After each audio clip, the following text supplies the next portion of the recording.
वेदों में बहुत सारे ज्ञान और विज्ञान के सिद्धांत मिलते हैं। आज के समय में विज्ञान वो चीजें खोज रहा है जो पहले से ही जानी जा चुकी है। फर्क ये है कि आज के वैज्ञानिक अपने खोज को अपना आविष्कार मानते हैं और उसे अपने नाम से जोड़ते हैं और उस पर किसी पश्चिमी देशों के वैज्ञानिकों का लेबल लगा देते हैं। हालांकि इतिहास सिद्ध है कि भारत का विज्ञान और धर्म अरब के रास्ते यूनान पहुंचा और यूनानियों ने इन ज्ञान के दम पर जो आविष्कार किए और सिद्धांत बनाए उससे आधुनिक विज्ञान को मदद मिली। आज हम बात करेंगे भारत के उन महान प्राचीन वैज्ञानिकों के आविष्कार के बारे में जो आज के जमाने में लोग इसकी सच्चाई से अपरिचित हैं। महर्षि सुश्रुत को सर्जरी का जनक कहा जाता है। उनकी तस्वीर association of plastic surgeons of India के सील पर है। पूरी दुनिया में नाक की सर्जरी के सुश्रुत के तरीके का ही संशोधित तरीका इस्तेमाल होता है जिसे इंडियन मेथड के तौर पर जाना जाता है। सुश्रुत संहिता में सुश्रुत को विश्वामित्र का पुत्र कहा है। सुश्रुत संहिता में सर्जरी के विभिन्न पहलुओं को विस्तार से समझाया गया है। सर्जरी के लिए सुश्रुत 125 तरह के उपकरणों का प्रयोग करते थे। ये उपकरण सर्जरी के जटिलता को देखते हुए खोजे गए थे। इन उपकरणों में विशेष प्रकार के चाकू, सुइयां, चिमटियां आदि है। सुश्रुत ने 300 प्रकार की ऑपरेशन प्रक्रियाओं की खोज की। सुश्रुत ने कॉस्मेटिक सर्जरी में विशेष निपुणता हासिल कर ली थी। सुश्रुत आंख की सर्जरी भी करते थे। सुश्रुत संहिता में मोतियाबिंद के ऑपरेशन करने की विधि को विस्तार से बताया गया है। उन्हें सर्जरी द्वारा प्रसव कराने का भी ज्ञान था। सुश्रुत को टूटी हुई हड्डियों को पता लगाने और उनको जोड़ने में विशेषज्ञता प्राप्त थी। सर्जरी के दौरान होने वाले दर्द को कम करने के लिए वे नशीले द्रव्य देते थे। उन्होंने अपने शिष्य को सर्जरी के सिद्धांत बताए और सर्जरी का अभ्यास कराया। प्रारंभिक अवस्था में सर्जरी के अभ्यास के लिए फलों, सब्जियों और मोम के पुतलों का उपयोग करते थे। मानव शरीर की अंदरूनी रचना को समझाने के लिए सुश्रुत सब के ऊपर सर्जरी करके अपने शिष्यों को समझाते थे। सुश्रुत ने सर्जरी में अद्भुत कौशल अर्जित किया तथा इसका ज्ञान अन्य लोगों को कराया। रूसी कणात। परमाणु बम के बारे में आज सभी जानते हैं। ये कितना खतरनाक है ये भी सभी जानते हैं। आधुनिक काल में इस बम के आविष्कार है जे रॉबर्ट ओपेनहाइमर।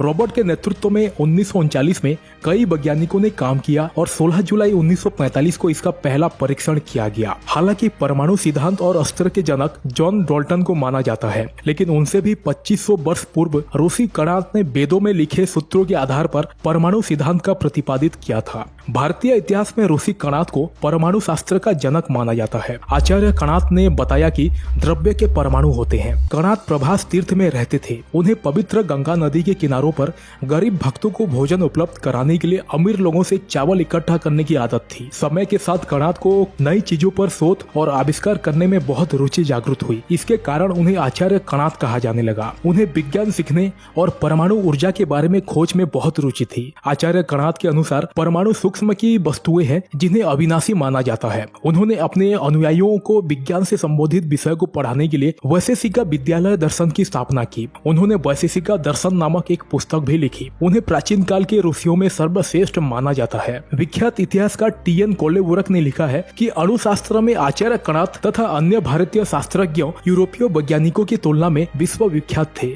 नागार्जुन ने रसायन शास्त्र और धातु विज्ञान पर बहुत शोध कार्य किया। रसायन शास्त्र पर उन्होंने कई पुस्तकों की रचना की जिनमें रस रत्नाकर और रसेंद्र मंगल बहुत प्रसिद्ध है। रसायन शास्त्री होने के साथ साथ उन्होंने अपनी चिकित्सकीय सूझबूझ से अनेक असाध्य रोगों की औषधियां तैयार की। चिकित्सा विज्ञान के क्षेत्र में उनकी प्रसिद्ध पुस्तकें कक्षपुट तंत्र, आरोग्य मंजूरी, योगसार और युगाष्टक है। नागार्जुन द्वारा विशेष रूप से सोना एवं पारे पर किए गए उनके प्रयोग पर शोध चर्चा में रहे हैं। उन्होंने पारे पर संपूर्ण अध्ययन कर 12 वर्ष तक संशोधन किया। नागार्जुन पारे से सोना बनाने का फॉर्मूला जानते थे। अपनी एक किताब में उन्होंने लिखा है कि पारे के कुल 18 संस्कार होते हैं। पश्चिमी देशों में नागार्जुन के पश्चात जो भी प्रयोग हुए उनका मूलभूत आधार नागार्जुन के सिद्धांत के अनुसार ही रखा गया। नागार्जुन की जन्म तिथि एवं जन्म स्थान के विषय में अलग अलग मत है। एक मत के अनुसार इनका जन्म 2री शताब्दी में हुआ था तथा अन्य मतानुसार नागार्जुन का जन्म 931 में गुजरात में सोमनाथ के निकट देहक नामक स्थान पे हुआ था। महाराष्ट्र के नागलवाड़ी ग्राम में उनके प्रयोगशाल होने के प्रमाण मिलते हैं। कुछ प्रमाणों के अनुसार वे अमरता की प्राप्ति की खोज करने में लगे हुए थे और उन्हें पारे और लोहे के निष्कर्षण का ज्ञान था। रस रत्नाकर उनकी सबसे प्रसिद्ध रचना है, लेकिन अन्य रचनाओं की तरह इसे भी लगातार उनके बाद के कई विद्वानों ने संकलित और संपादित किया। इसीलिए कई बार इसके रचनाकारों को लेकर भ्रम की स्थिति बनती है। किंतु रस रत्नाकर ग्रंथ से ये तो सिद्ध होता है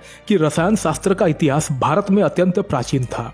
ऋषि भारद्वाज। आज विमान टेक्नोलॉजी बहुत ही विकसित हुई है, पर भारत में यही टेक्नोलॉजी हजारों साल या महाभारत काल से भी पूर्व उसकी रचना और विकास हुआ था। इस बारे में बहुत सारे लोगों का और वैज्ञानिकों का विश्वास बैठ चुका है और इसके बारे में बहुत सारे उदाहरण और प्रमाण भी है और इसके बारे में खोज भी की जा रही है। अंतर्राष्ट्रीय शोधकर्ताओं ने प्राचीन पांडुलिपि की खोज की। उनको जो ग्रंथ मिले उनके आधार पर विमान शास्त्र सामने आया। इस ग्रंथ की रचना महान भारतीय आचार्य महर्षि भारद्वाज ने की थी। महर्षि भारद्वाज हमारे उन प्राचीन वैज्ञानिकों में से एक महान वैज्ञानिक थे और उनके पास विज्ञान की महान दृष्टि थी। महर्षि भारद्वाज ने यंत्र सर्वस्व नामक ग्रंथ लिखा था, जिसमें सभी प्रकार के यंत्र को बनाने और चलाने की विधि का वर्णन किया गया है। इसमें से एक भाग विमान शास्त्र है। इस ग्रंथ के 8 अध्यायों में विमान बनाने की प्रक्रिया है और इस 8 अध्यायों में 100 खंड है, जिसमें विमान बनाने की टेक्नोलॉजी का विस्तारित रूप में वर्णित किया गया है। महर्षि भारद्वाज ने इसमें 500 प्रकार के विमान बनाने की विधि का उल्लेख किया है, यानी 500 सिद्धांत से विमान बनाने की प्रक्रिया।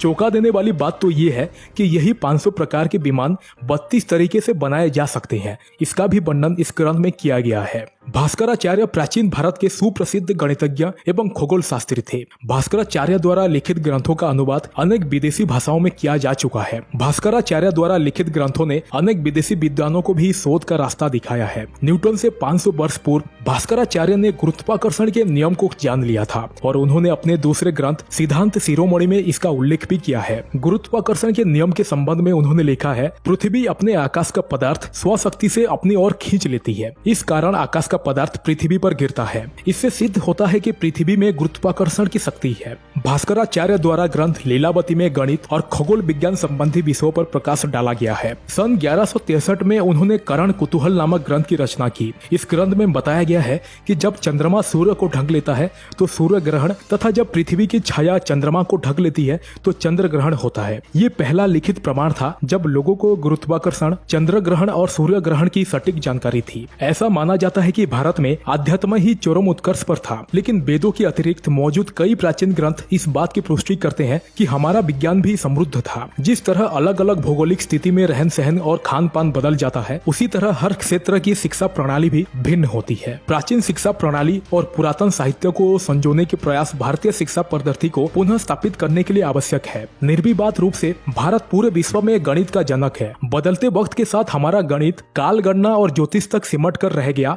लेकिन ये इसका बहुत ही सीमित रूप है। आज हम जिन्हें ऋषि मुनि कहकर संबोधित करते हैं, दरअसल ये अपने अपने विषयों में पारंगत वैज्ञानिक थे। हमारे पठन पाठन की प्रणाली भी इतनी उत्कृष्ट थी कि आज तक इस गौरवशाली इतिहास के अंश बचे हुए हैं। महर्षि अगस्त्य। अब जब विद्युत की आविष्कार करने की बात उठती है तो ज्यादातर लोग सोचते हैं कि इसे महान विदेशी विश्वविख्यात वैज्ञानिक बेंजामिन फ्रैंकलिन ने खोजा। कुछ लोग सोचते हैं कि अंग्रेजी वैज्ञानिक विलियम गिलबर्ट या फिर थॉमस ब्राउनी या माइकल फैराडे ने इसकी खोज की, लेकिन ये पूरा सच नहीं है। सच्चाई ये है कि जब सारा विश्व विद्युत यानी इलेक्ट्रिसिटी से अनजान थे, तब दसियों हजारों साल पहले हमारे भारत के महान ऋषि मुनियों में से एक महर्षि अगस्त्य ने विद्युत का आविष्कार किया था, जिसके बारे में ऋषि अगस्त्य ने अपनी अगस्त्य संहिता नामक ग्रंथ में लिखा है, जो आज भी उज्जैन की प्रिंस लाइब्रेरी में रखा हुआ है। महर्षि अगस्त्य ने मिट्टी के बर्तन में तांबे की पट्टी, लकड़ी की गीली बारूदें, पारा तथा जिंक के द्वारा बिजली का उत्पादन किया था, जिसे आज के देसी विदेशी आधुनिक वैज्ञानिकों ने परीक्षण करके एकदम सही पाया। प्राचीन ग्रंथों के अनुसार महर्षि अगस्त्य सप्त ऋषियों में गिने जाते थे।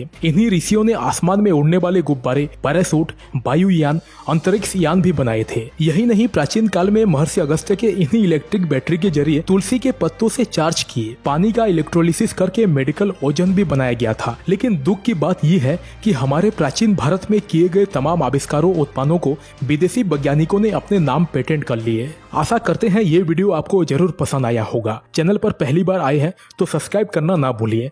मिलते हैं अगली बार, तब तक के लिए धन्यवाद।